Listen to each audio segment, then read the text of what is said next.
আমার মা যখন আত্মহত্যা করেন তখন আমার বয়স ছিল 14 বছর। অনেক কিছুই বুঝি আমি।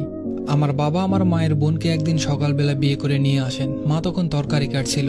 বাবার খালামণি একসাথে ঘরে ঢুকছিল। তখন আমার খালামণি বোরকা পরা অবস্থায় ছিল। আমার মা খালামণিকে জিজ্ঞেস করেছিল, কি রে, তুই আমার বাসায় কেন? তখন আমার বাবা বলে, আমরা আজকে বিয়ে করেছি, এই জন্য সোহাগী আমার ঘরে এসেছে। মা বলল, মানে কি? তুমি ওরে বিয়ে করেছো মানে? এই সোহাগী, কথা বল। বোন হয়ে কিভাবে বোনের ঘর নষ্ট করলি? কেমনে পারলি? আমার ছোট ছোট দুইটা বাচ্চার কথা ভাবলি না? আমার খালা তখন চুপচাপ দাঁড়িয়ে আছে। আমার মা কান্না করে চিৎকার করে আশেপাশের বাড়ির মানুষদের ডাকে, আর দা হাতে নিয়ে বাবাকে বলে, হারামের বাচ্চা, কত জ্বালিয়েছিস, তারপরেও তোর সংসারে ছিলাম, শেষ পর্যন্ত তুই আমার সাথে এমন বেইমানি করলি।